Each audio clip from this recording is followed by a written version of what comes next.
لا حول ولا قوة إلا بالله العلي العظيم. أعوذ بالله من الشيطان الرجيم. بسم الله الرحمن الرحيم. الحمد لله رب العالمين. الصلاة والسلام على أشرف الأنبياء والمرسلين خاتم النبيين سيدنا ومولانا أبي القاسم محمد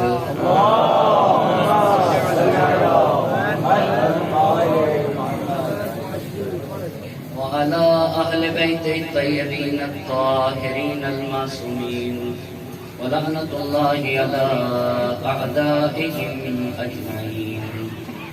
أما بعد فقد قال الله سبحانه تبارك وتعالى في كتابه الحكيم وقوله الحق. بسم الله الرحمن الرحيم. إن الله اشترى من المؤمنين أنفسهم وأموالهم بأن لهم الجنة يقاتلون في سبيل الله. صلوات پڑھتے بار محمد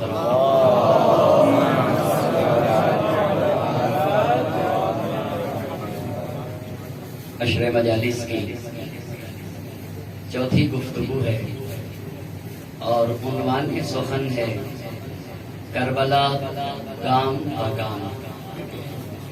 جس عنوان پر گفتگو کرنے کے لیے قرآن کریم کی جس آیے کریمہ کو پڑھنے کا شرف حاصل کیا ہے اس میں اللہ کا ارشاد ہو رہا ہے ان اللہ اشترى من المؤمنین انفسهم واموالهم بان لهم الجنہ.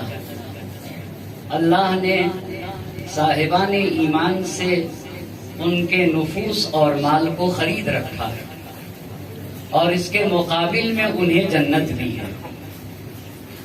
یہ صاحبان ایمان یقاتلون فی سبیل اللہ، ان کی خاصیت یہ ہے کہ راہ خدا میں جہاد کرتے ہیں اور راہ خدا میں قتال کرتے ہیں.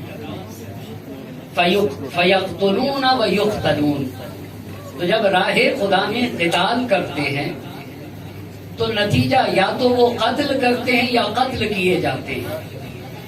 وعدن علیہ حقا فی التوراۃ والانجیل والقرآن.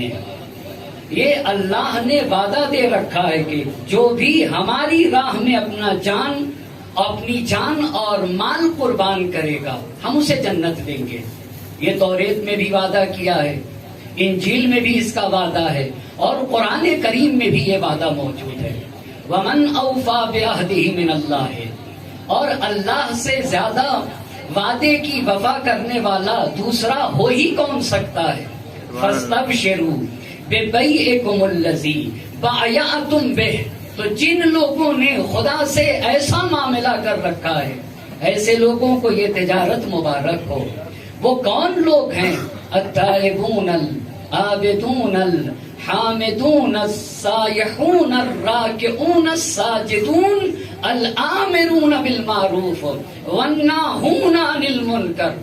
جو سماج اور معاشرے میں پہلے تو جو آب توبہ سے اپنے وجود کو پاک و پاکیزہ کرتے ہیں، التائبون العابدون الحامدون السائحون الراکعون الساجدون. اتنی مرحلوں کو طے کرنے کے بعد اب آتے ہیں اصلاح کے لیے الامرون بالمعروف ہے، آتے ہیں سماج اور معاشرے میں اچھائیوں کو پھیلاتے ہیں.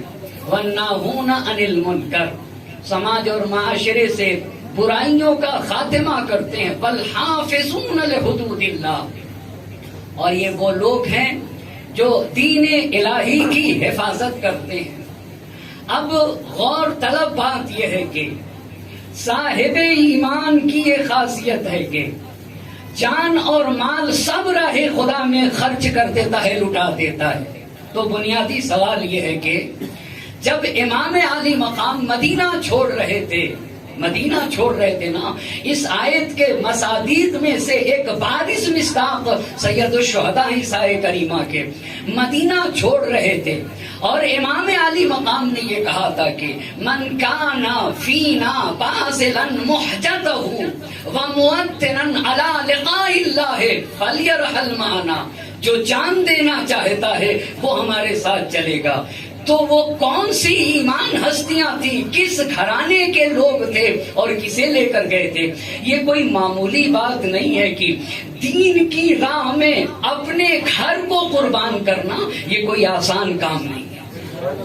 یہ کوئی آسان کام نہیں ہے. آپ ذرا مباہلے کو بھی دیکھیے. مباہلے میں بھی جب دین کی بات آئی تو اللہ کے نبی کس کو لے کر گئے تھے؟ اپنے گھر والوں کو لے کر گئے تھے, اپنے گھر کو لے کر گئے تھے, اپنی جان کو لے کر گئے تھے, اپنے خون کو لے کر گئے تھے. اسی طرح سے سید الشہداء تاریخ نے لکھا ہے بھائی بنی ہاشم میں کئی گھر ہو گئے بنی ہاشم میں, جس میں سے ایک اولاد ابو طالب ہے. اولاد ابو طالب کی جتنی برجستہ شخصیتیں تھیں صرف ایک ام ہانی بنت ابو طالب ہیں جو جناب علی مرتضیٰ کی بہن ہے, مولا کائنات کی بہن جناب ابو طالب کی بیٹی ام ہانی بڑھاپے کی وجہ سے مدینے میں رہی. محمد حنفیہ رہے اور امام سجاد علیہ السلام زندہ رہے. یہ تین شخصیتیں, ہاں ہمارے 5ویں امام تھے مگر وہ تو کم سن تھے نا. ان تین کے علاوہ جتنے اولاد ابو طالب تھے سب دین کے کام آئے سب. یعنی بنی ہاشم میں اولاد ابو طالب آپ بتا دینا. یا یہ کہ چھوٹی چیز ہے, بہت بڑا مسئلہ ہے کہ دین کی راہ میں پورے گھر کو قربان کر دیا جائے. امام حسین علیہ الصلوۃ والسلام اولاد ابو طالب کو لے کر نکلے تھے. قافلہ آگے بڑھ رہا ہے, مکہ مکرمہ میں پہنچ گئے اور مکہ مکرمہ میں پہنچنے کے بعد پہلا مرحلہ یہ تھا کہ بصرے کو خط لکھا گیا. وہاں کے اوپر یزید بن مسعود کی تلاش و کوشش کو ذکر کیا گیا, یزید بن نبیت کے آنے کو ذکر کیا گیا اپنے بچے کو. اور پھر ملاقاتیں جو ہیں مکہ مکرمہ میں سید الشہداء سے, اس میں سے ایک ملاقات کا کل تذکرہ ہوا, وہ عبداللہ ابن عمر کی ملاقات. لیکن اب آج جن باتوں کو آپ کے خدمت میں عرض کرنا چاہوں گا وہ چند اہم باتیں, جس میں سے ایک ملاقات ہے عبداللہ ابن زبیر کی. تاریخ میں جو لوگ سید الشہداء سے ملے ہیں نا ان میں سے ہر ایک نے سید الشہداء کو روکا ہے, مگر صرف ایک شخص چاہتا تھا کہ یہ جلدی سے مکہ مکرمہ خالی کرے اور یہی عبداللہ ابن زبیر ہے. تو پھر عبداللہ ابن زبیر ہے کون, ایک مختصر سا تعارف اور پھر میں اپنی گفتگو کو آگے بڑھاتا ہوں. زبیر نبی گرامی حضرت محمد مصطفیٰ صلی اللہ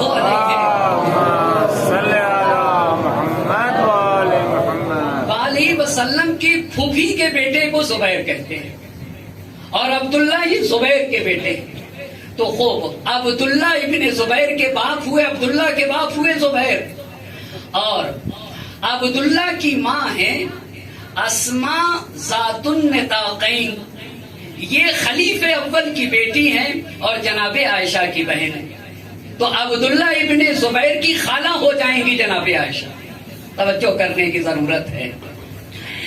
یہ شخص عبداللہ ابن زبیر تاریخ کربلا میں یہ وہ فرد ہے کہ جو چاہتا تھا کہ جتنا جلدی ہو سکے حسین مکے سے باہر چلے جائیں. یہ ڈرا ہوا تھا, سہما ہوا تھا, جھوٹ آ کر کہہ رہا تھا کہ رکیے, مگر اس کے دل کی دھڑکنیں کہہ رہی تھی کہ جتنا جلدی ہو سکے حسین مکے کو خالی کر دیں. کیوں؟ بہت توجہ کرنے کی ضرورت ہے اور یہاں رک کے سوچنے کی ضرورت ہے. ممکن ہے ظاہری اعتبار سے کوئی دیکھے تو آپ دیکھیے دونوں لوگ مدینے سے نکلے, امام حسین بھی نکلے, عبداللہ ابن زبیر بھی نکلا. دونوں نکلے یا نہیں نکلے؟ کیوں نکلے تھے؟ امام حسین نے بھی کہا میں بیعت نہیں کروں گا, عبداللہ ابن زبیر نے بھی کہا میں بیعت نہیں کروں گا. امام حسین بھی مکہ گئے, عبداللہ ابن زبیر بھی مکہ گیا. دونوں گئے ہیں اور دونوں ظاہر تو ایسا دکھ رہا تھا کہ دونوں کو اسلام کی محبت ہے، مگر فرق کیا ہے اسے پہچاننا پڑے گا، زمانے کے گزرنے کے بعد خوب پتا چلے گا۔ عزیزان محترم، یہ جو قرآن کی آیت کہہ رہی ہے نا، اپنی جان دے کر اسلام بچانا، یہ حسین محمد اور آل محمد کے گھرانے کا کام ہے، یہ کسی اور گھرانے کا کام نہیں ہے۔ توجہ کریے گا، بڑی اہم باتیں ہیں، دو باتیں، اپنے کو سپر بناؤ تاکہ اسلام بچ جائے، یہ ایک گھر ہے، اور کچھ لوگ ایسے ہوتے ہیں اسلام کو سپر بناؤ تاکہ ہم بچ جائیں۔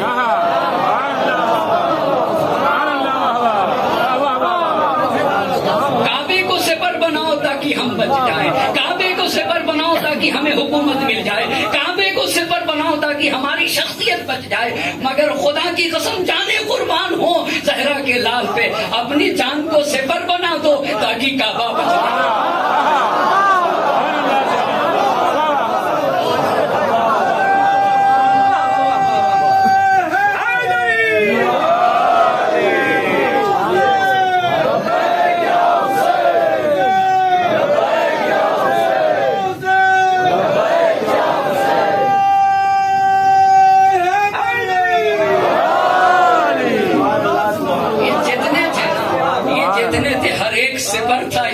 ہر ایک حسین کے ساتھ جانے والا سپر تھا۔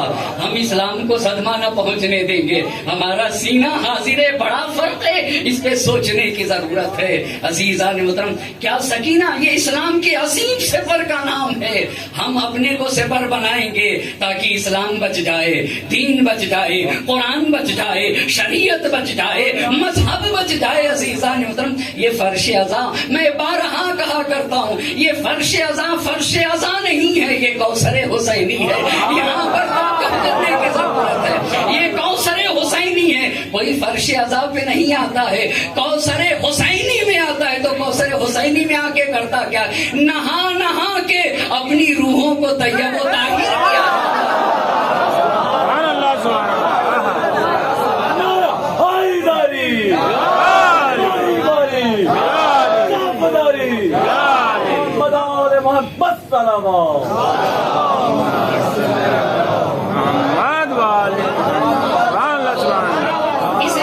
اسے بیان کرنے کی ضرورت ہے کہ کسی کو یہ شبہ نہ ہونے پائے کہ دونوں اسلام کی محبت میں نکلے تھے، دونوں اسلام کی ہرگز نہیں۔ عزیزان محترم، یہ فرق واضح ہونا چاہیے۔ ایک وہ تھا عبداللہ ابن زبیر، صاف کہوں نا، جسے اپنے کو بچانا تھا اور کعبہ بہانا تھا، کعبے کو سپر بنایا تھا تاکہ خود بچ جائے، اسلام کو سپر بنایا تھا تاکہ اسے حکومت مل جائے، مگر زہرا کے لال نے کہا تھا کہ میں سپر بنوں گا تاکہ اسلام بچ جائے۔ کیوں مثل بڑی مشہور ہے، دیکھو، جگر است دیگر است۔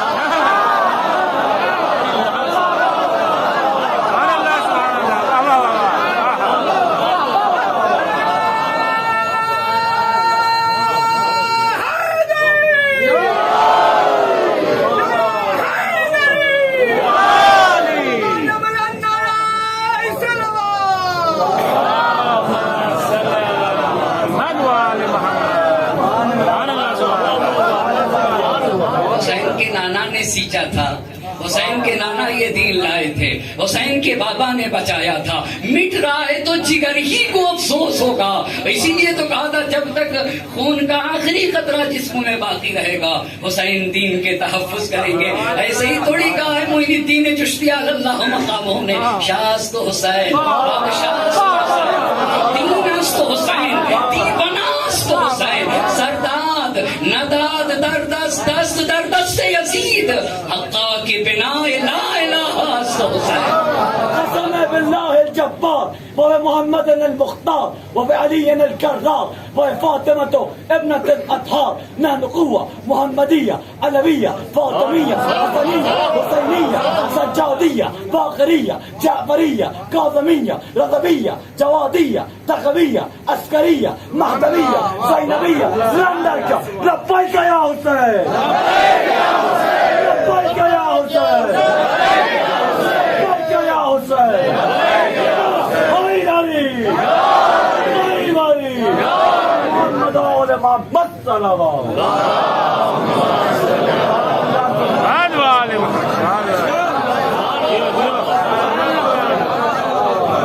اب ایسا شخص ابھی واضح ہوگا، یہ خوب اچھی طرح سے واضح ہوگا، اسے ہر فرد کو بتانا ہوگا، ہماری ذمہ داری ہے پہچانوائے جائے فرق کیا ہے، کیسے لوگ ڈھکے چھپے رہتے ہیں نا، ان کے چہرے پہ پڑے ہوئے پردے کو ہٹانا چاہیے. آئیے یہ شخص آ کر کہہ رہا تھا، یہ شخص آ کر امام حسین سے مکہ مکرمہ میں کہہ رہا تھا، آقا مجھے پتہ نہیں، معلوم نہیں ہے کہ آخر ہم لوگوں نے لوگوں کو کیوں چھوڑ دیا اور ان کے سروں سے اپنے ہاتھ کیوں اٹھا لیے.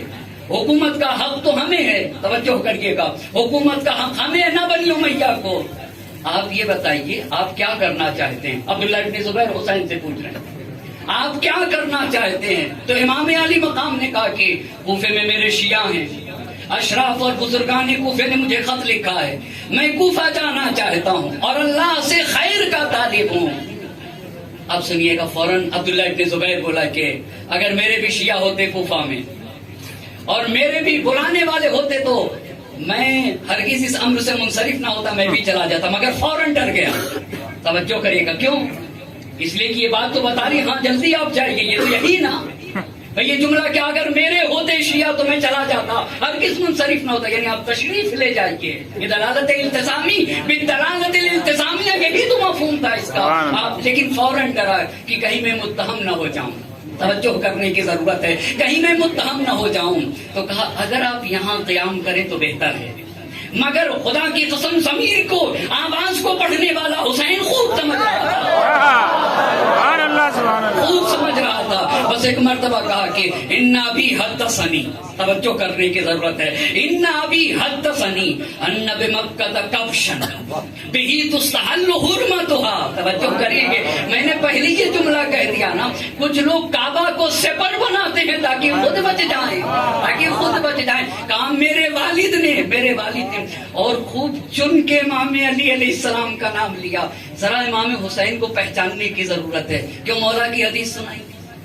کیوں مولا کی حدیث؟ اس لیے کہ جنگ جمل کا بانی یہی ہے، جنگ جمل کا بانی یہی ہے. اپنے باپ کو پھسلا کے لانے والا یہ، اپنی خالہ کو تیار کرنے والا.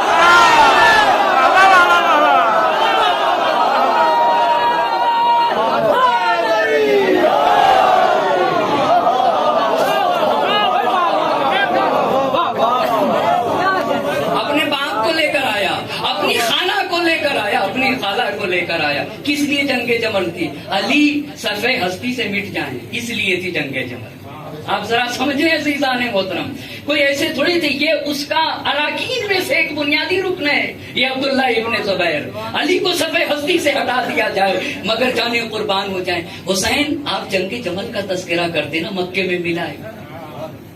خدا کی قسم جانے قربان ہو کرامت حسینی پہ، جانے قربان ہو کرامت حسینی پہ. اسی کو تو کریم کہا جاتا ہے، اسی کو تو جوان مرد کہا جاتا ہے. اور جوان مرد کسے کہتے ہیں؟ جو دشمن سے بھی محبت کرے اسی کو جوان مرد کہا جاتا ہے. دوست بن کے آیا تھا جب پانی پلایا تھا، یہ کریم النفسی کی دلیل ہے، یہ جوان مردی کی دلیل ہے، یہی لے کر آیا تھا. تو کہا انا بھی، ہر جملے میں ایک مفہوم چھپا ہوا ہے. انا بھی حدثنی ان بمکہ کبشن، مکے میں ایک گوسفند ہے، وہ یہی ہے، اسی کو بتا رہے ہیں، اسی کو بتا رہے ہیں. ہمارے پاس بزرگوں نے ترجمہ کیا مکے میں ایک میٹھا ہے، ایک کبش ہے، بہی تستحل حرمتها. توجہ کریے گا، اس کبش کے ذریعے سے خانے کعبہ کی حرمت پامال ہوگی. یعنی کیا مطلب؟ دین پامال ہوگا مگر وہ بچے گا، وہ اپنے کو بچائے گا خانے کعبہ کے ذریعے سے. فما احب ان اکون ذلک الکبش، میں حسین نہیں چاہتا کہ مکے کا وہ کبش میں بن جاؤں. اب تاریخ نے لکھا ہے کہ عبداللہ ابن زبیر امام حسین سے کہتا ہے کہ آپ یہیں رکیے. پھر تاریخ نے لکھا ہے کہ دونوں میں آہستہ آہستہ باتیں ہوتی رہی، اور پھر امام حسین علیہ السلام نے وہاں کے اوپر موجود لوگوں سے خطاب کر کے کہا تمہیں پتا یہ کیا کہہ رہا ہے؟ تم لوگوں کو پتا یہ مجھ سے کیا کہہ رہا ہے؟ جانے قربان ہو زہرا کے لال کے اوپر توجہ کرنے کی ضرورت ہے. تمہیں پتا ہے یہ انسان کیا کہہ رہا ہے؟ ان لوگوں نے کہا نہیں فرزند رسول اللہ. کہا یہ کہہ رہا ہے کہ آپ مسجد میں رک جائیے، مسجد الحرام خانے کعبہ میں رک جائیے، میں آپ کے اطراف لوگوں کو جمع کر لوں گا، آپ رک جائیے.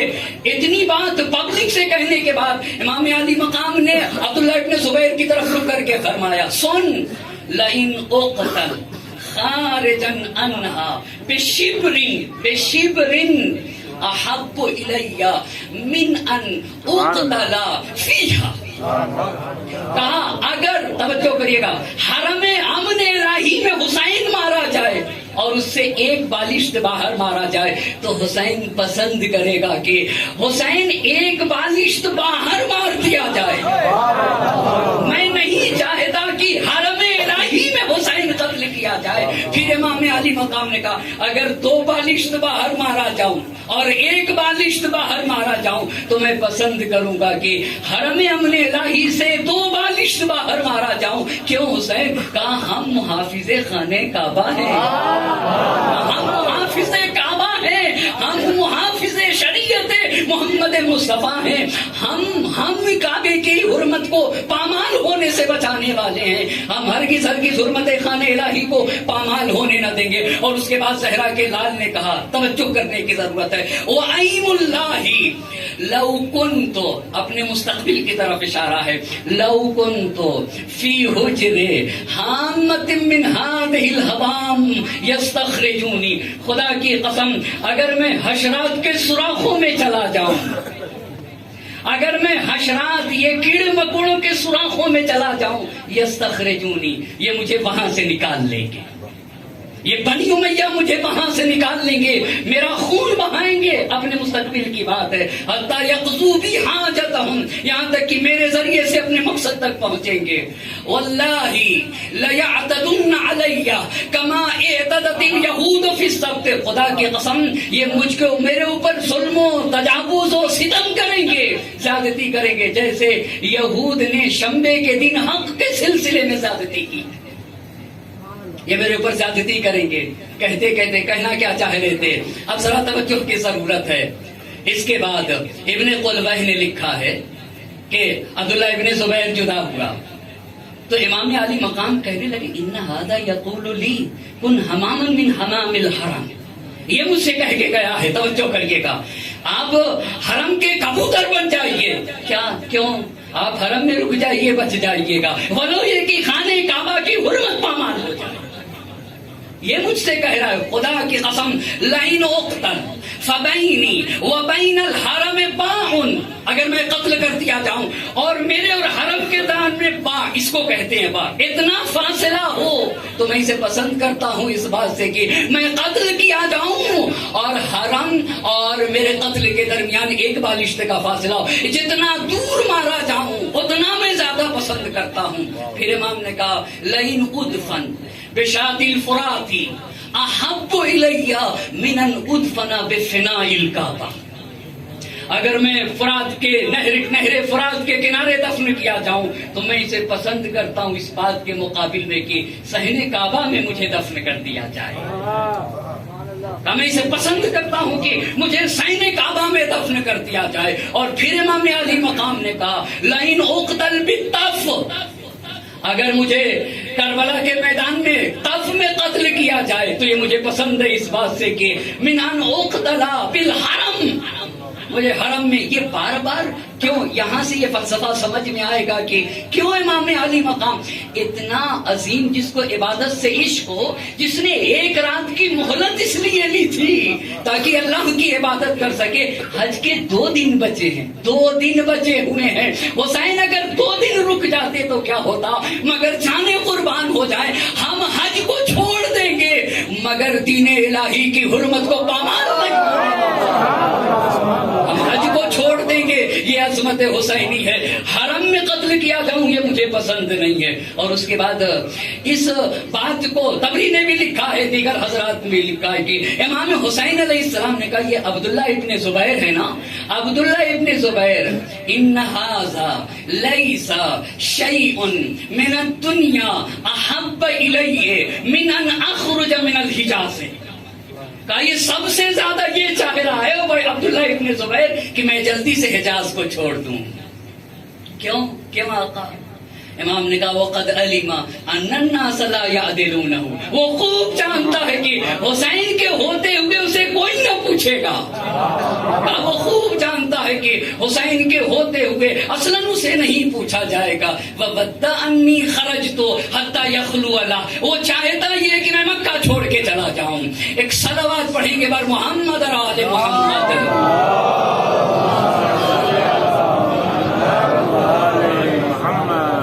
اتنی عظیم بات ہے, خدا کی قسم مجھے یاد آ رہے ہیں جوش کے ان اشعار کو میں بیان ضرور کرنا چاہوں گا. اے حاملان آتش سوزاں بڑھے چلو, ابھی بہت ایسے یزید موجود ہیں, توجہ کرنے کی ضرورت ہے سماج اور معاشرے میں. اے حاملان آتش سوزاں بڑھے چلو, اے پیروان شاہ شہیداں بڑھے چلو, اے پیروان شاہ شہیداں بڑھے چلو, اے فاتحان سر و طوفاں بڑھے چلو, اے پیروان سر و طوفاں بڑھے چلو, اے صاحبان ہمت یزداں بڑھے چلو. اس کے بعد شمشیر شمر عصر کے سینے میں پھونک دو, ہاں جھونک دو یزید کو دوزخ میں جو. صلوات پڑھیے گا پر محمد اور آل محمد.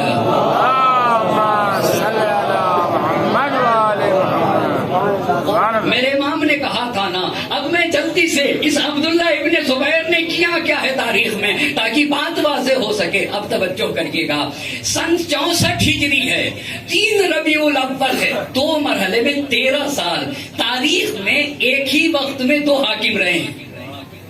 یعنی اگر یزید شام میں حاکم ہے تو عبداللہ ابن زبیر مکہ میں حاکم رہا. یہ ایک وقت میں اس پہ توجہ کرنے کی ضرورت ہے. تو عبداللہ ابن زبیر کہاں کا حاکم رہا؟ کیا یہ اپنے دقت کریے یہیں سے سمجھ میں آ جائے گی بات. یہ کیوں حرم میں گیا تھا, یہ کیوں کعبے میں جا کر چھپا؟ اس کو کسی چیز سے محبت نہیں تھی, نہ دین سے محبت تھی, نہ شریعت سے محبت تھی, نہ اس کو خانہ کعبہ کی حرمت کا خیال تھا. ہاں اسے تو صرف اور صرف اپنی شخصیت سے محبت تھی, اسے صرف اور صرف حکومت سے محبت تھی. سن 64 ہجری 3 ربیع الاول. اب توجہ کریں گے واقع ہررا کے بعد. واقع ہررا کا جو لیڈر ہے نا وہ مسلم ابن عقبہ ہے. مسلم ابن عقبہ, ان لوگوں نے مکہ مدینہ میں مدینہ منورہ میں قتل و غارت کرنے کے بعد, وہ آپ مجھ سے بہتر جانتے ہیں کیسے قتل و غارت کی گئی مدینہ منورہ میں, اور کیا کیا گیا. مسجد النبی میں گھوڑے باندھ دیے گئے, اور واقع ہررا کے بعد بیعت لی گئی. بیعت کیسی لی گئی تھی؟ سب سے بیعت لی گئی اس بات کے اوپر کی سارے لوگ یزید کے غلام ہوں گے اور یزید کو مکمل اختیار ہوگا, مگر جانے قربان ہو جائے خدا کی قسم اسی مدینے میں سید سجاد بھی تھے, اسی مدینے میں سید سجاد بھی تھے. قتل ہونے کے بعد بھی حسین شہید ہو گئے, مگر یزید اتنا ڈرا تھا کہ اس حکم سے امام علی مقام کو استثناء کیا گیا. اس حکم سے امام سجاد علیہ السلام کو استثناء کیا گیا کہ اس حکم سے استثناء ہے. غارت کرنے کے بعد مسلم ابن عقبہ اپنی فوج کو لے کر مکے چلا. کیوں مکے گیا تھا؟ مکے کیوں گیا تھا؟ تاکہ عبداللہ ابن زبیر بیٹھا ہوا ہے نا, عبداللہ ابن زبیر کو قتل کیا جائے. مسلم ابن عقبہ اب جب مدینے سے مسلم ابن عقبہ چلا ہے تو تاریخ میں لکھا ہے کہ محرم سن 64 ہجری میں راستے ہی میں مر گیا. یہ مسلم ابن عقبہ جو واقع ہررا کا کمانڈر تھا, مدینے میں قتل و غارت کرنے کے بعد جب مکہ مکرمہ چلا تاکہ عبداللہ ابن زبیر کو قتل کر دیا جائے, مکے ہی میں مر گیا. مدینے میں معاف کریے گا راستے ہی میں مر گیا محرم سن 64 ہجری میں. مگر مرنے سے پہلے حسین بن نمیر, ہم لوگ حسین بن نمیر کہتے ہیں اسی لیے میں یہ بھی اسی لیے, وگرنہ میں نے دیکھا کہ لکھا ہوا حسین بن نمیر, بولو یہ کہ یہ حسین سعد سے ہے, لیکن چونکہ ہماری زبان میں زیادہ تر حسین بن نمیر کہا جاتا ہے اس لیے میں حسین بن نمیر ہی کہوں گا. ایک صلوات پڑھ دے بر محمد اور آل محمد. صلوات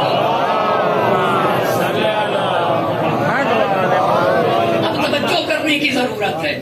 تو اس نے مسلم ابن عقبہ نے حسین بن نمیر سے کہا کہ اس کو، کیونکہ یزید نے اسے نصیحت کی تھی کہ اپنے بات کے لیے جو تم سردار لشکر بنانا، حسین بن نمیر کو بنا دینا. تو اس نے حسین بن نمیر کو بنا دیا تھا مرنے سے پہلے، اور کہا تھا کہ دیکھو شام کے لوگ، شام کا حاکم جو بھی بات کہے گا اہل مکہ کے خلاف تمہیں کرنا ہوگا. اب حسین بن نمیر چلا ہے، توجہ کریے گا.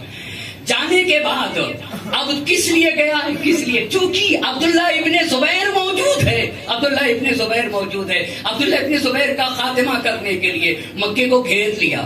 مکے کو گھیرنے کے بعد مقابلہ ہوتا رہا، مقابلہ ہوتا گیا. 3 ربیع الاول، الاخبار الطوال بہترین کتاب ہے. ہاں عربی میں ضرور ہے، مگر تاریخ کی، مخدل کی نہایت معتبر کتاب، اچھی کتاب ہے. اخبار الطوال نے لکھ دیا، توجہ کریے گا. گھیر لیا مکہ مکرمہ کو حسین بن نمیر کی فوج نے. مقابلہ ہوتا گیا. 3 ربیع الاول سن 64 ہجری کو منجنیق کے ذریعے سے میرے امام نے کیا کہا تھا؟ میرے امام نے کہا تھا کہ دیکھو کعبے کی حرمت پامال نہ ہونے پائے، ایسا نہ ہو جائے کہ تم کعبے کو اپنا زیور بنا لینا، اپنے کو بچانے کے لیے ایسا ہونے نہ پائے. جانے قربان ہو زہرا کے لال پر. شادی فرات کا بھی تذکرہ کیا، طف کا بھی تذکرہ کیا، اور اپنے مستقبل کا بھی تذکرہ کیا. میں یہاں رہوں، کہیں پہ بھی رہوں، حتیٰ حشرات کے سوراخ میں چلا جاؤں تب بھی بنی امیہ مجھے نکال لے جائیں گے، مگر تو یہیں رہے گا. تیرے وجود سے خانہ کعبہ کی حرمت پامال ہوگی. اب آ کر حسین بن نمیر نے 64 ہجری 3 ربیع الاول کو گھیرا تو کوہ ابو قبیس کے اوپر سے منجنیق کے ذریعے سے پتھر برسائے گئے. اور صرف پتھر ہی نہیں برسائے گئے، خانہ کعبہ کے اوپر آتش باری کی گئی. تو نتیجہ کیا ہوا؟ سخنا نے حسین ابن علی از مدینے تا کربلا. ہم سے شکیل صاحب کہہ رہے ہیں کہ آپ لوگ تھوڑا پیچھے آ جائیے، ایک صلوات پڑھتے بر آگے آ جائے، ایک صلوات پڑھتے بر محمد اور آل محمد صلوات.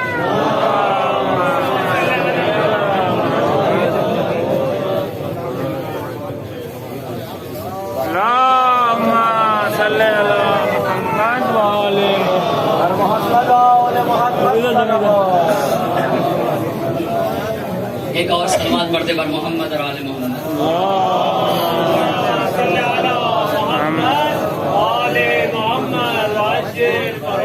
بہت اچھا ہے. میں ایک اعلان کر دوں، مجھ سے کہا گیا کہ کل کی مجلس، یہاں کی مجلس 8:45 پہ شروع ہوگی انشاءاللہ. یہاں کی مجلس کے بعد مولانا سمر صاحب قبلہ کے یہاں کی مجلس ہوگی 8:45 پہ. ایک صلوات کا سہارا دے پر محمد اور آل محمد صلوات.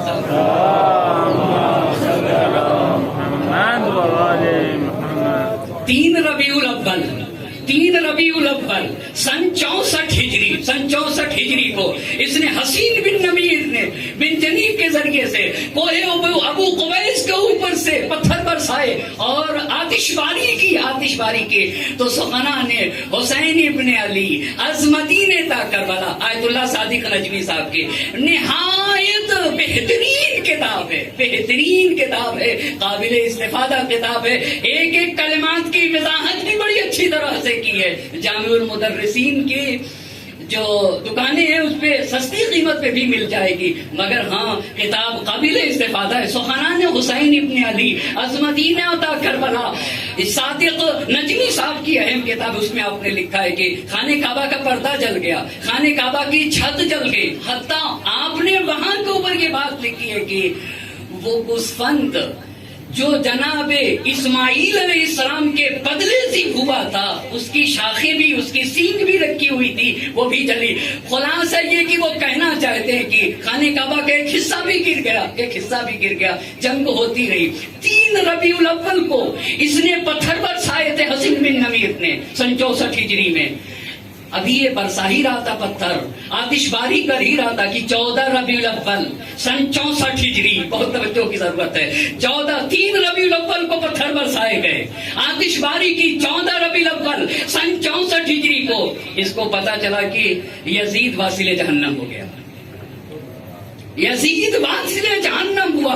جب یزید کو پتا چل گیا کہ یزید مر گیا، توجہ کریے گا عزیزان محترم، تو اس نے عبداللہ ابن زبیر کو کیا لکھتا ہے یہ حسین بن نمیر کی، جس نے ہم کو تم سے لڑنے کے لیے بھیجا تھا وہ تو ہلاک ہو گیا، اب ہماری تمہاری کوئی لڑائی نہیں ہے، مکے کا راستہ کھولو ہمیں آنے دو، دروازہ مکہ کھول دو ہمیں آنے دو، ہم خانے کعبہ کا طواف کرنا چاہتے ہیں. آپ ذرا دیکھیں تو خانے کعبہ کو گرا بھی رہے ہیں اور خانے کعبہ کا طواف بھی کرنا چاہتے ہیں. انہیں خوب پہچاننے کی ضرورت ہے، گرا بھی رہے، ہم خانے کعبہ کا طواف بھی کرنا چاہتے ہیں. اور اس نے بھی دروازہ کھول دیا، ہاں دروازہ کھل گیا، انہوں نے طواف بھی کیا ہے نہیں کیا اور واپس چلے گئے. یہ پہلا مرحلہ جب حرمت خانے کعبہ کو، کس کی وجہ سے کعبہ کی حرمت پامال ہوئی؟ زہرا کا لال کہہ رہا تھا خدا کی قسم اب یہاں مجھے کہنے دیجئے، شہید مرتضیٰ مطہری رحمت اللہ علیہ نے اپنی کتاب حماسہ حسینی میں لکھا ہے کہ، اور انہوں نے تو قرآن کی آیت پڑھ دی ہے اور آیت کے ذکر سے استنباط کرتے ہوئے لکھا ہے کہ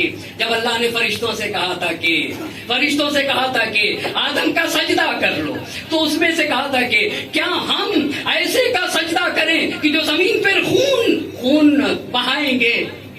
نحن نقدس لک، ہم تو آپ کی تقدیس و تحلیل کرتے ہیں، ہم ایسے کا سجدہ کریں. تو آواز قدرت آئی، انی عالم ما لا تعلمون، جو میں جانتا ہوں وہ تم نہیں جانتے. اور وہیں پہ شہید مرتضیٰ رحمت اللہ علیہ نے لکھا ہے کہ خدا کی قسم مدینے میں بہت ایسے لوگ تھے جو عقلائے عالم تھے، مگر ان کو شیشے میں وہ باتیں نہ دکھ رہی تھی جو کیچڑ میں حسین دیکھ رہے تھے.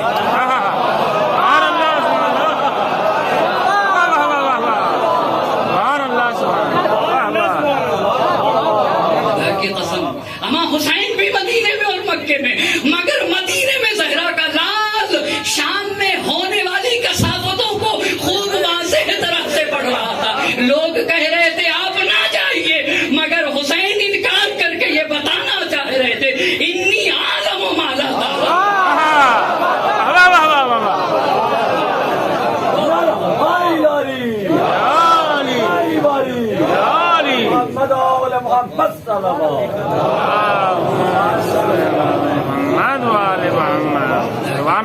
انی عالم ما لا تعلمون. جب یہاں تک لے کر آیا تو بات کو روک کے اسے ضرور کہوں گا. ابراہیم آیتی علی اللہ مقامہ، بررسی تاریخ عاشورہ، بڑی پیاری کتاب ہے، مختصر مگر معارف کا سمندر ہے. جس نے سمندر کو، معارف کے سمندر کو کوزے میں سمویا ہے نا، وہ ابراہیم آیتی ہیں. جگہ جگہ شہید مرتضیٰ مطہری کہتے ہیں کہ آیتی دوستم آیتی ان طور گفتے، دوستم آیتی ان طور گفتے، دوستم آیتی ان طور گفتے. جب میں نے مطالعہ کیا تو میں نے کہا آخر یہ آیتی کون ہے جس کی بار بار شہید مرتضیٰ مطہری کہتے ہیں کہ دوستم آیتی ان طور گفتے، آیتی ان طور گفتے، آیتی ان طور گفتے. میں تو یہ کہتا ہوں مجھے تو آیتی سے عشق ہے، جتنی کتابیں ملے سب لے لیجیے، جتنی کتابیں ملے ہیں آیتی ابراہیم آیتی کی سب لے لینا چاہیے. انہوں نے بڑی پیاری بات لکھی ہے، کہا دنیا کے حکمراں اپنے پیغام کو پتھر پہ لکھتے ہیں، کوئی تختی پہ لکھتا ہے، کوئی کاغذ پہ لکھتا ہے، مگر زہرا کے لال نے نہ پتھر پہ لکھا، نہ تختی پہ لکھا، نہ کاغذ پہ لکھا. توجہ کریے گا عزیزان محترم، بڑے دنیا کے بادشاہوں نے اپنے پیغام، میری اتنی بیویاں تھیں، اتنا مال تھا، اتنی جائیداد ہے، مگر کا پتھر پہ لکھا وہ سمجھ رہے تھے کہ پتھر باقی رہے گا، پیغام بھی باقی رہے گا. کہا خاک کے ملبوں میں سب ڈھک گیا، خاک کے ملبوں میں سب ڈھک گیا.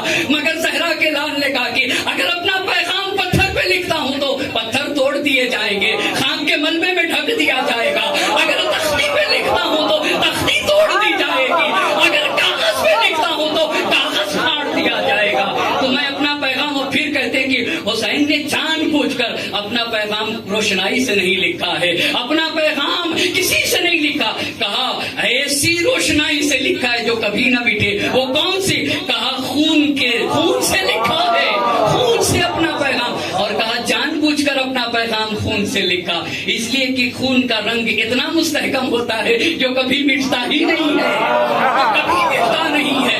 ابھی بات کہنے سے پہلے اس بات کو وہ کہتے جب دو قبیلے عہد و پیمان باندھتے تھے اور انہیں بتانا ہوتا تھا کہ یہ عہد و پیمان کبھی نہیں ٹوٹنے والا ہے، تو خون لاتے تھے ایک ظرف میں رکھ کے، اور دونوں لوگ اپنے ہاتھ کو اس خون میں ڈالتے تھے اور ہاتھ رنگین ہوتا تھا یہ اس بات کی علامت ہوتی تھی کہ ہم میں جو عہد و پیمان ہے نا یہ کبھی ٹوٹنے والا نہیں ہے، یہ کبھی ختم ہونے والا نہیں ہے۔ تو زہرا کے لال نے جان بوجھ کر اپنا پیغام خون سے لکھا، یہ ان کے الفاظ ہیں، جان بوجھ کر خون سے لکھا، اور جان بوجھ کر تختی پہ نہ لکھا، پتھر پہ نہ لکھا، کاغذ پہ نہ لکھا، نہ لکھا زہرا کے لال نے تاکہ کوئی تختی نہ توڑ سکے، کوئی کاغذ نہ پھاڑ سکے، اور کوئی پتھر ملبوں میں دفن نہ کر سکے۔ تو آج کیوں ہر گھر میں وہی استقامت کی بات ہے، وہی عزت کی بات ہے، وہی کرامت کی بات ہے، اسی طہارت کی بات ہے؟ یہ پیغام پہنچا کہاں سے؟ موتن فی عز خیر من حیات فی ذل۔ ذلت کی زندگی سے عزت کی موت بہتر ہے۔ الموت اولا من رکوب العار والعار اولا من دخول النار الا ترون ان الحق لا يعمل به وان الباطل لا يتناهى عنه ليرغب المؤمن في لقاء الله حقا حقا اني لا ارى الموت الا سعادا ولا الحياة مع الظالمين الا برما۔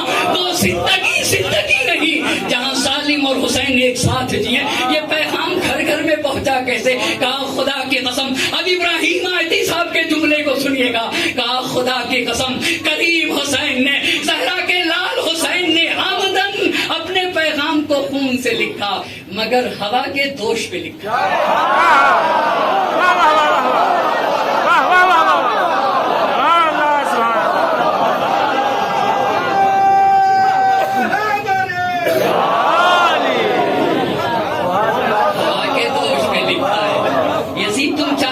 حسین مٹ جائے گا، بے درد کے حسرت کو نکلتے نہیں دیکھا، کاغذ کی کبھی ناؤ کو چلتے نہیں دیکھا، ظالم کو کبھی پھولتے پھلتے نہیں دیکھا، ٹھوکر ہے یہ وہ جس سے سنبھلتے نہیں دیکھا، وہ تخت ہے کس قبر میں، وہ تاج کہاں ہے، اے خاک بتا زور یزیدہ۔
اپنے پیغام کو لکھا ہے اس طریقے سے، امین امانت دار ہوا کے دوش میں لکھ دیا، اور ہوا نے بھی ہر صاحب ایمان کے دل تک حسین کا پیغام امانت داری سے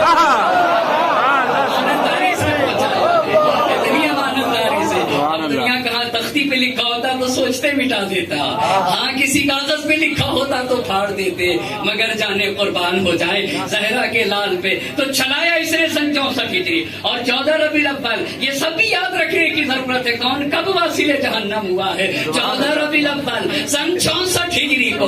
دوسرا یاد رکھیے گا، شہادت حسین کے بعد 13 سال میں دو مرتبہ خانے کعبہ پہ حملہ ہوا، ایک سن 64 ہجری میں، دوسرا سن 73 ہجری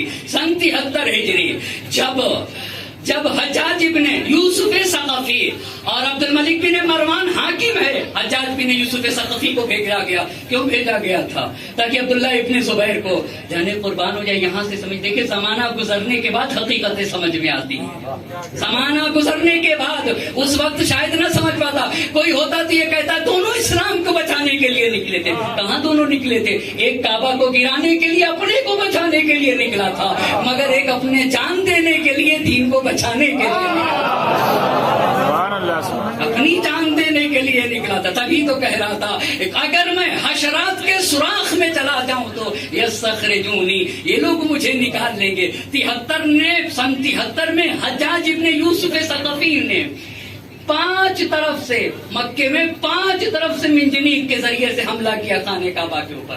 5 طرف سے، ایک طرف سے نہیں، پتھر برسائے. اور 73 میں تو حد ہو گئی. یہ عبداللہ ابن زبیر جا کر خانہ کعبہ کے اندر چھپ گیا.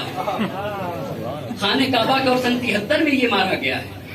یہ 73 کے اندر مارا گیا. اس میں بعض مورخین نے لکھا ہے کہ پورا کعبہ ویران ہو گیا. بھئی جلنے کی بات تو دور کی ہے کہ پردہ کعبہ جل جائے، خانہ کعبہ کی چھت جل جائے، اس لیے کہ وہ بھی تو لکڑی کی ہے، چھت جل جائے، دیگر چیزیں، دیگر وسائل جل جائیں. تاریخ نے تو یہاں تک لکھ دیا کہ اس کی وجہ سے پورا خانہ کعبہ ویران ہوا. خانہ کعبہ ویران ہوا. زہرا کے لال سمجھاتے جا رہے تھے کہ دیکھو تمہاری وجہ سے حرمت کعبہ پامال نہ ہو پائے، مگر متوجہ نہ ہوا تو یہ ہے کون عزیزان محترم. خلاصہ تو کروں اس کا تاکہ بالکل بات واضح ہو سکے. میرے ایک دوست نے کہا کہ آپ نتیجہ بھی اور زیادہ واضح کر کے کر دیا کریں. ایک صلوات پڑھتے بار محمد اور آل محمد صلی اللہ.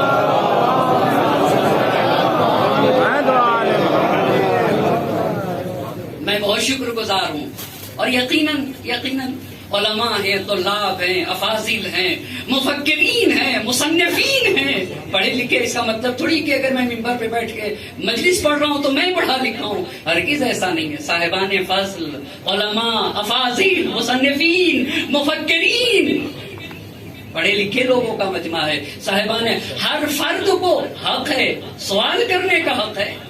یہ قوم کی مجلسوں کا معیار رہا ہے. ہم نے اپنے ابتدائی دور میں دیکھا یہاں یہ معیار ہے ہمارے قوم کی مجلسوں کا، تاکہ یہ معیار قائم رہنا چاہیے کہ ہر کوئی آ کر ہر بات ممبر سے نہ پڑھے.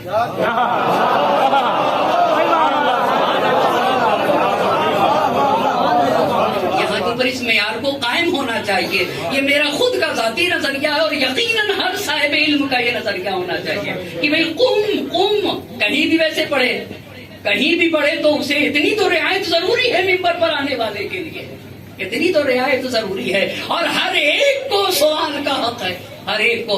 ہاں سل تفقہن، یہ ضروری ہے. سیکھنے کے لیے سوال ہونا چاہیے، اکڑ دکھانے کے لیے سوال نہیں. یہ بھی میرے مولا نے بتایا ہے، یہ بھی میرے مولا نے بتایا. سل تفقہن، سیکھنے کے لیے سوال ہوگا، لیکن تعنتاً اکڑ دکھانے کے لیے سوال نہیں ہونا چاہیے. آئیے عزیزان محترم، یہ ہے کون، یہ ہے کون، اور بھی تھوڑا سا واضح کر دوں تاکہ بالکل اپنی بات کو واضح کرتا چلوں، تاکہ بالکل میری بات واضح ہو سکے. امام عالی مقام کی شہادت کے بعد اس نے مکہ میں، یہ تو جاتے ہی مکہ میں اس نے کوشش شروع کر دی تھی اپنے کو حکومت تک پہنچنے کے لیے. امام عالی مقام کی شہادت کے بعد اب دیکھا کہ پورا حجاز خالی ہے، کوئی رقیب ہی نہیں ہے، کوئی رقیب ہی نہیں ہے. لہذا اس نے جو ہے پرچم مخالفت بلند کر دیا، یزید کے مقابل میں کھڑا ہو گیا. اہل حجاز نے بیعت کر لی اس کے ہاتھوں کے اوپر. اور صرف اہل حجاز نے نہیں، مورخین نے لکھا ہے کہ یمن کے لوگوں نے، عراق کے لوگوں نے اور حجاز کے لوگوں نے یہ سب کے سب موتی ہو گئے. اور پتہ ہے کتنا طویل بنائی حکومت. سن 64 تک یزید بھی نہ گرا سکا. سن 64 تک کہاں گرا سکا؟ سن 64 کے بعد دیگر اموی حکمراں سن 73 تک وہ بھی نہ گرا سکے، وہ بھی نہ گرا سکے. اتنی طویل، یہ پہلی بات. اور یہ تھا کون؟ اس کو ذرہ برابر پیغمبر پاک اور نبی گرامی کے دین سے اور دین اسلام سے ذرہ برابر محبت نہ تھی. اس نے اپنی خلافت کے زمانے میں خطبے سے نبی گرامی کے اوپر درود کو نکال دیا. کہا نہیں بھیجنا ہوگا. کیوں بھائی؟ کہا جب نبی گرامی پہ درود بھیجا جاتا ہے تو ان کے رشتہ دار سر اٹھانے لگتے ہیں، افتخار کرنے لگتے ہیں. اللہ نے انہیں یہ شرف دیا ہے، کیوں نہیں افتخار کریں؟ اللہ نے انہیں شرف دیا ہے، کیوں نہیں افتخار کریں؟ کیوں نہ ان کے گھر والے سر اٹھانے لگتے ہیں، سر اٹھانے لگتے ہیں. یہ کر دیا. اس کے بعد یہ کہتا ہے 40 سال تک اپنے دل میں بغض اہل بیت رکھے رہا، بغض اہل بیت رکھے رہا. بتایا کہ جنگ جمل کے بانیوں میں سے اس کے لیے مورخین نے لکھا ہے کہ بخیل تھا، کنجوس تھا، لڑاکو تھا، فحاش تھا. اور بنی ہاشم کا پکا دشمن تھا، اور علی مرتضیٰ علی ابن ابی طالب علیہ السلام پہ لعنت کرنے والا تھا۔ ایک صلوات پڑھ دے بر محمد اور آل محمد صلوات۔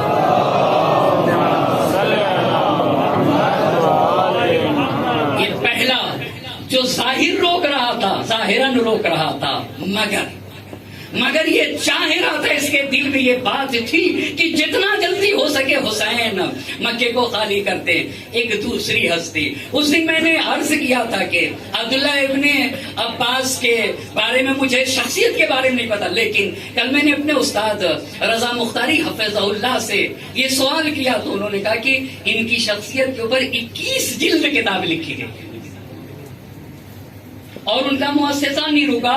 کچھ نمبر 7 مؤسسہ تراث احیاء شیعہ، جہاں کے اوپر تمام شیعی کتابوں کو زندہ کیا جاتا ہے، انہوں نے لکھا ہے کہ نہایت مثبت شخصیت عبداللہ ابن عباس کی، شخصیت مثبت، اور چونکہ مولائے کائنات کے اقوال کو نقل کرتے تھے، اس لیے بنی امیہ نے ان کی شخصیت کو پامال کرنا چاہا ہے، اس لیے بنی امیہ نے ان کی شخصیت کو پامال کرنا کہا۔ 21 جلد کتابوں میں ان کی شخصیت کو ثابت کیا گیا ہے کہ ایک مثبت شخصیت۔ اب امام علی مقام کا جب پتہ چلا، انہی کو عرض کروں اور میں اپنی بات کو سمیٹ رہا ہوں، ایک صلوات کا سہارا دے۔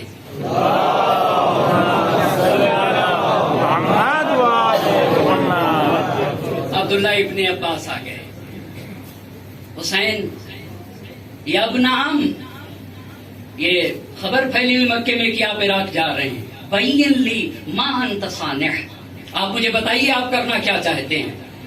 تو امام علی مقام نے عبداللہ ابن عباس سے کہا کہ 2-1 روز کے اندر میں عراق کی طرف روانہ ہو جاؤں گا۔ تو عبداللہ ابن عباس بولے کہ آپ یہ بتائیے کیا عراق کے لوگوں نے اپنے امیر کو قتل کر دیا ہے؟ کیا عراق کے لوگوں نے اپنی زمین کو اپنے اختیار میں لے رکھا ہے؟ کیا عراق کے لوگوں نے اپنے دشمن کو عراق سے باہر کر دیا؟ اگر ایسا کر دیا ہے تو بسم اللہ، اگر ایسا کر دیا ہے تو بسم اللہ، بسم اللہ۔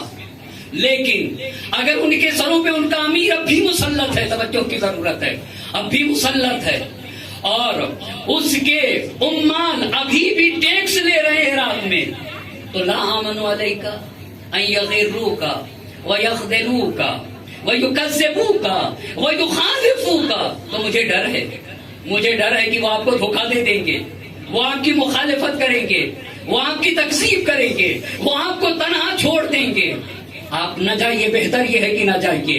یہ ابھی مخنف نے لکھا ہے، بہتر یہ ہے کہ آپ نہ جائیے۔ امام علی مقام نے کہا استغفر اللہ وانظر ما یکون، میں اس سلسلے میں اللہ سے خیر کا طالب ہوں اور میں منتظر ہوں، دیکھتا ہوں کیا ہوتا ہے۔ یہ پہلے دن کی بات۔ دوسرے دن پھر عبداللہ ابن عباس آ گئے۔ عبداللہ ابن عباس آ کر کہتے یا ابن عم، یا ابن عم انی اتصبر ولا اصبر، صبر کرنا چاہ رہا ہوں، یعنی تظاہرے بھی صبر کر رہا ہوں، لیکن صبر نہیں ہوتا، صبر نہیں ہوتا۔ وَإِنِّي أَتَخَوَّفُ عَلَيْكَ فِي هَذَا الْوَجْهِ الْهَلَاكَ وَالِاسْتِعْصَالَ، یا ابن عم مجھے ڈر ہے، مجھے ڈر ہے اس راستے میں، آپ کی بابت مجھے خوف ہے، میں ڈر رہا ہوں کہ کہیں آپ ہلاک نہ ہو جائیں، آپ دنیا سے چلے نہ جائیں، والاستئصال، آپ کے بچوں کو اسیر نہ کر لیا جائے، گرفتار نہ کر لیا جائے۔ وَإِنَّ أَهْلَ الْعِرَاقِ قَوْمٌ غُدُرٌ، کہا اہل عراق تو پیمان شکن لوگ ہیں، یہ تو وعدے کی وفا کر کے، یہ تو وعدہ کر کے وعدے کو توڑ دیں گے۔ آپ ان کی بات کے اوپر بالکل اعتماد نہ کریے، آپ تو اہل حجاز کے سردار ہیں، آپ مکہ اور مدینہ کی محترم فرد ہیں، آپ اسی مکے میں رہیے، آپ یہی قیام پذیر ہوئیے۔ اور پھر عبداللہ ابن عباس نے سید الشہداء سے کہا اگر آپ مکے سے جانا چاہتے تو یمن تشریف لے جائیے۔ ابن عباس یمن کیوں تشریف لے آئے؟ فَإِنَّ بِهَا حُصُونًا وَشِيَابًا وَهِيَ عَرْضٌ عَرِيضَةٌ طَوِيلَةٌ وَلِأَبِيكَ بِهَا شِيَّةٌ وَأَنْتَ عَنِ النَّاسِ فِي عُزْلَةٍ، کہا کہ وہاں محکم مضبوط قلعے ہیں، وہاں درے ہیں، وہاں کھاٹیاں ہیں، اور بڑی وسیع و عریض زمین ہے، بڑی وسیع و عریض زمین ہے. آپ کے والد کے چاہنے والے وہاں کے اوپر موجود ہیں، اور آپ لوگوں سے دور دراز رہ کے وہاں سے اپنے آپ کو محفوظ رہ سکتے ہیں. وہاں سے لوگوں کو اپنی بیعت کی طرف دعوت دیجیے گا. اس میں آپ محفوظ رہیں گے، اس میں آپ محفوظ رہیں گے. توجہ کرنے کی ضرورت ہے. عبداللہ ابن عباس نے کہا اس میں آپ محفوظ رہیں گے. امام علی مقام نے کہا یا ابن ام واللہ انی لأعلم انک ناصح مشفق. مجھے پتا ہے کہ آپ خیر خواہ ہیں، آپ شفیق ہیں، مجھے سب کچھ پتا ہے. ولکنی ازمعت واجمعت علی المصیر.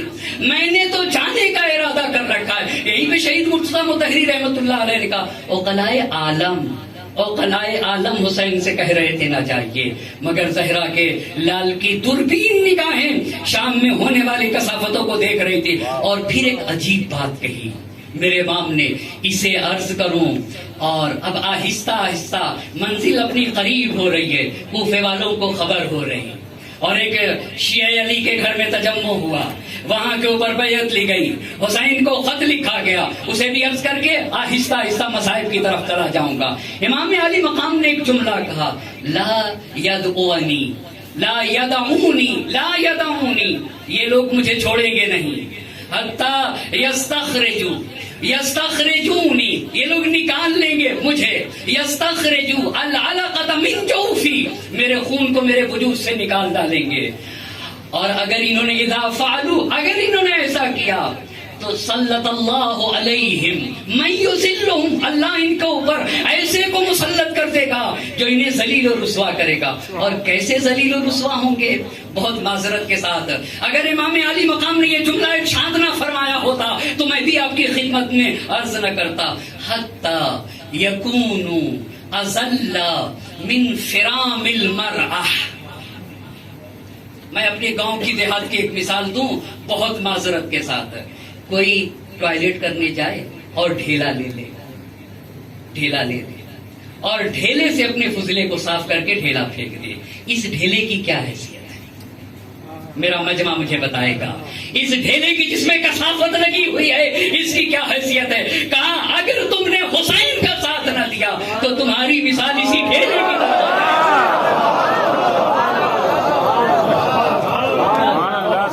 اس جیسی تو میں نے ترجمہ صحیح نہیں کیا. حتی یکونوا اذل من فرام المرأہ، کا اس سے زیادہ پست تر ہو جاؤ گے. یہ فرام المرأہ کیا ہوتا ہے؟ ایک صلوات پڑھتے پر محمد اور آل محمد.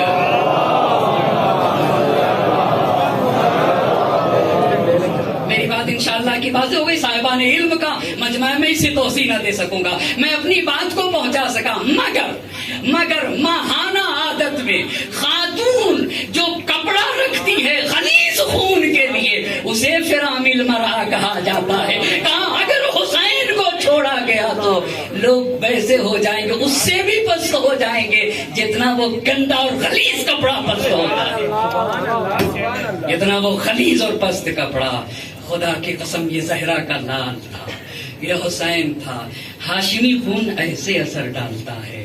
ہاشمی جب خون ہوتا ہے دنیا سوچتی ہے کہ آپ دیکھیں نا، چاہے وہ لبنان کی سرزمین ہو، وہاں پہ بھی ہاشمی خون ہے، وہاں پہ بھی خون کے اثرات کو میں بتانا چاہتا ہوں.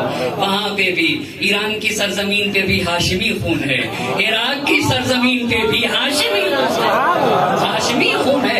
خدا کی قسم خون تو اپنا اثر دکھا کے رہے گا. اور کہاں سے لیا ہے؟ اس لیے کہ شام کی سرزمین پہ ایک ہاشمی جوان نے ہاشمی کردار ادا کیا تھا. وہ ہمارے چوتھے امام سجاد ہیں، تو کیوں نہ تحرک آئے گا، خون اثر ڈالے گا. ہاں خون ہاشمی خون مکے میں ہے، مگر کوفے میں اثرات نمایاں ہو جا رہے ہیں. سلیمان ابن سرد خدائی کے گھر پہ مجمع ہو گیا. سلیمان ابن سرد خدائی نے، اب اسے کل عرض کروں گا، انہوں نے خط لکھ دیا. امام علی مقام نے مسلم ابن عقیل کو بھیج دیا. مسلم ابن عقیل جب گئے ہیں مختار ثقفی کے گھر میں قیام کیا ہے تو وہاں کے اوپر مسلم ابن عقیل نے امام علی مقام کا خط پڑھ کے سنایا. جب خط پڑھ کے سنایا ہے نا تو ہمام کے خط کا اثر تھا. اگر امام چلے جائیں تو کیا اثر ہوگا؟ خط کا اثر یہ تھا. عابس ابن ابھی شبیب شاکری کھڑے ہو گئے اور کہنے لگے مسلم ابن عقیل سے کہ مجھے تو دوسروں کے بارے میں کچھ نہیں جانتا, میں اپنے خون کا ہر قطرہ دینے کے لیے راہ خدا میں تیار ہوں. کھڑے ہو کے سب سے پہلی تقریر, آپ کو پتا ہے دوسری تقریر کس نے کی؟ حبیب ابن مظاہر.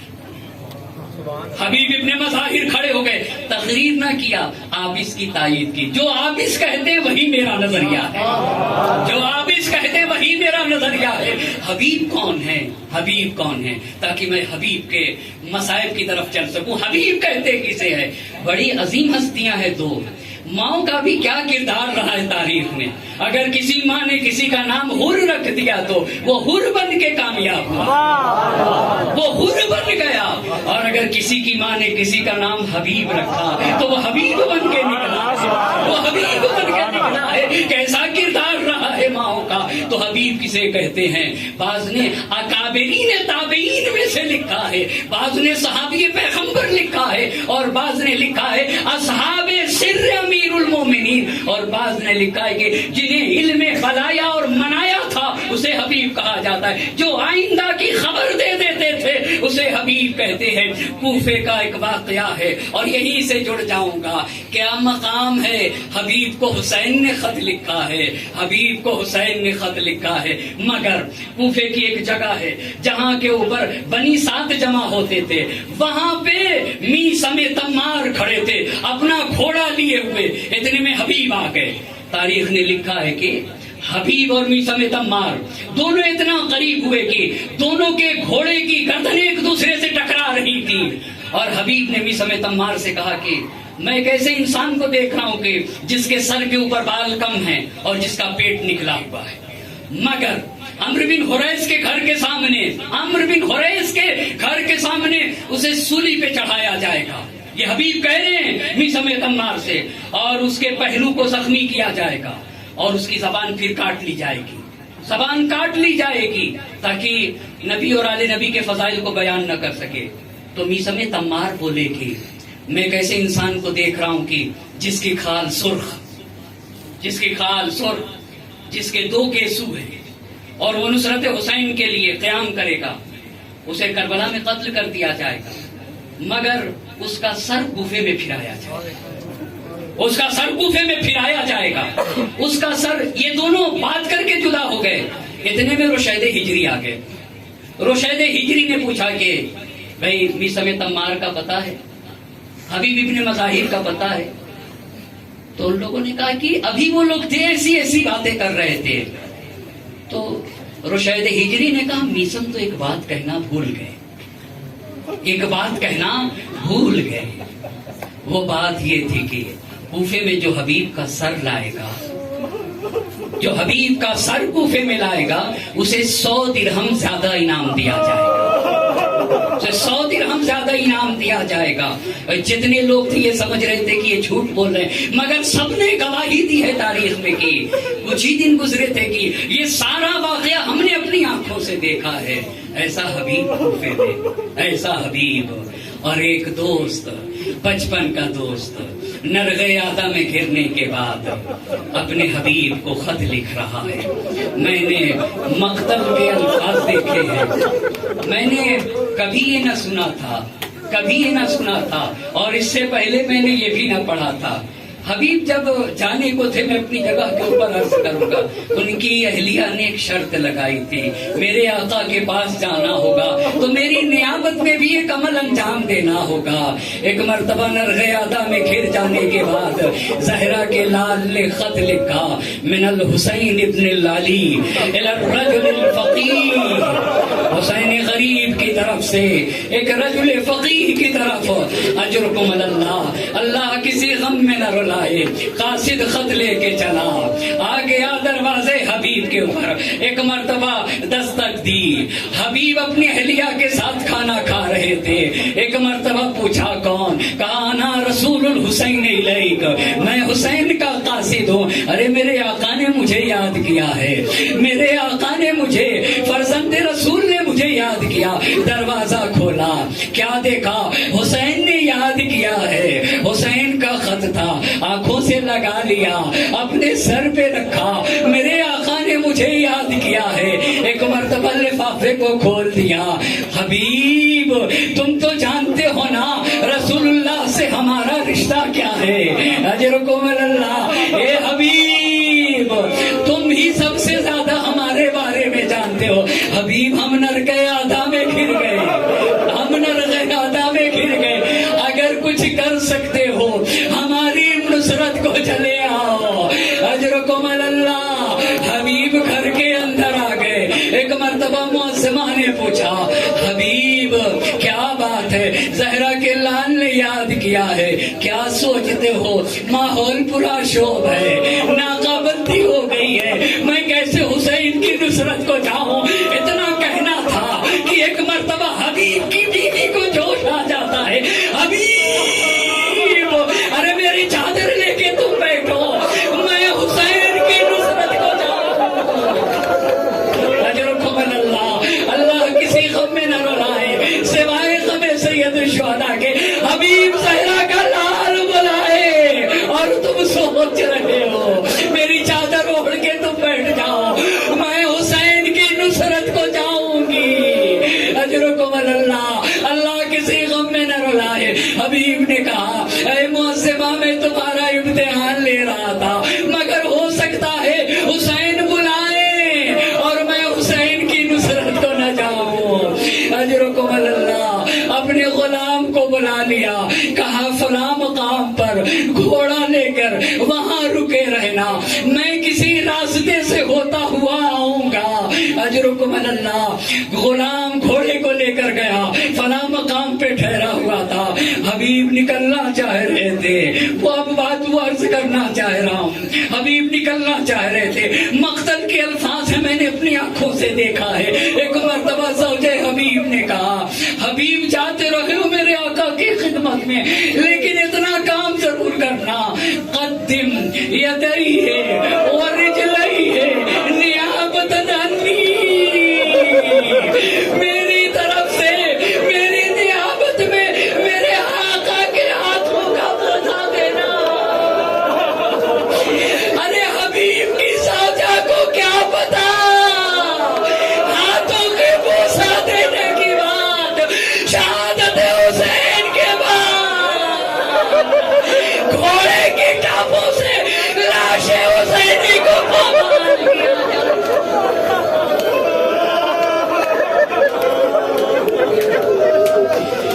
اجرکم اللہ، اللہ کسی غم میں نہ رلائے، میری نیابت میں میرے آقا کے ہاتھوں کا بوسہ دینا، میرے آقا کے قدموں کا بوسہ دینا۔ غلام گھوڑا لیے کھڑا تھا، مقتل کے الفاظ ہیں، گھوڑا دانے نہ کھا رہا تھا، پانی نہ پی رہا تھا، آنکھ سے زار زار آنسو گر رہا تھا۔ غلام کہہ رہا تھا حبیب کو آنے میں دیر ہو رہی تھی، غلام کہہ رہا تھا اے اسبِ باوفا، ارے گھبرا نہیں، اگر میرا آقا نہ آیا تو میں سوار ہو کے نصرت حسین کو جاؤں گا۔ حبیب پہنچ گئے، ارے سر کو پیٹ لیا، ہائے رے میرے آقا کی مظلومیت۔ اجرکم اللہ، اللہ کسی غم میں نہ رلائے، ہائے رے میرے آقا کی مظلومیت، جانور میرے آقا پہ آنسو بہا رہا ہے۔ حبیب گھوڑے پہ سوار ہوئے، غلام کو کہہ رہے ہیں کہ اے غلام میں نے تجھے آزاد کر دیا، جا میں نے تجھے آزاد کر دیا۔ ایک مرتبہ غلام نے، بڑا معرفت غلام تھا، ایک مرتبہ غلام اپنے آقا کے قدموں پہ گر گیا، اے آقا ارے تم نے انصاف نہ کیا، اپنی خدمت لینا تھی تو مجھے اپنے ساتھ رکھا، مگر نصرت حسین میں جانا چاہتا ہوں تو تم کہہ رہے ہو آزاد کر دیا۔ اجرکم اللہ، حبیب روانہ ہو رہے ہیں، مگر ادھر حسین کے خیمے میں خوشی کی لہر دوڑ رہی ہے۔ عجب نہیں زہرا کا لال کہہ رہا اکبر آگے بڑھو، میرا بچپن کا دوست حبیب آ رہا ہے، قاسم آگے بڑھو، اللہ اللہ اجرکم اللہ۔ حبیب خیام حسینی میں پہنچ گئے، خیمے میں خوشی کی لہر دوڑ گئی، زینب کو معلوم ہوا حبیب آئے ہیں۔ ایک مرتبہ زینب نے فضا سے کہلوا دیا، فضا جاؤ جا کر حبیب سے کہہ دو۔ ادھر تو اشقیاء کی فوج در فوج آ رہی تھی، حبیب سے کہہ دو زینب تمہیں سلام کہلا رہی ہے، زینب تمہیں سلام کہلا رہی ہے۔ ارے یہ کہنا تھا، حبیب خاکے کربلا پہ بیٹھ گئے، خاکے کربلا اپنے سر پہ ڈالنے لگے، ہائے رے حسین یہ مصیبت، شہزادیاں غلام کو سلام بھیجے، اجرکم اللہ۔ اللہ کسی غم میں نہ رلائے سوائے غم سید الشہداء کے۔ عصر کا ظہر کا وقت تھا، نماز ظہر ادا کی گئی، حبیب میدان جہاد میں گئے، میدان جہاد میں لڑتے لڑتے زمین کربلا پہ جب گرے، آواز دی وعلیک السلام یا ابا عبداللہ، اے حسین حبیب کا سلام آخر قبول کریے۔ ایک حبیب کی لاشیں پہ پہنچ رہا ہے، ایک مرتبہ حسین جب لاشیں حبیب پر پہنچے، للہ درک یا حبیب لقد كنت فاضلا تختم القرآن فی لیلۃ واحدہ، اجرکم اللہ۔ سن نہ سکو گے اللہ کسی غم میں نہ رلائے سوائے غم سید الشہداء کے۔ جیسے ہی حسین لاش حبیب سے اٹھے، راوی کہتا ہے بان الانکسار علی وجہ الحسین، حسین کے چہرے پہ شکستگی کے آثار۔ ارے راوی نے پوچھا حسین شکستگی کے آثار، ارے میرے بچپن کا دوست گزر گیا، مگر جب عباس گئے تو کمر تھام لی، اللہ دل کا سرازاری آتی، حسین کا بھائی چلا گیا، حسین بن بھائی کے ہو گیا۔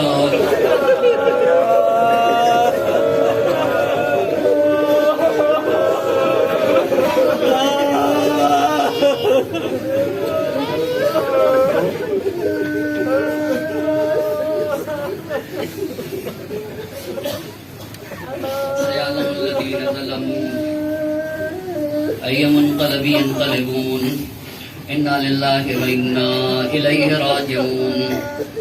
إلهي بحق الزهراء وأبيها وبالها وبنيها والسر المستودع فيها 10 مرتبہ بسمك يا الله يا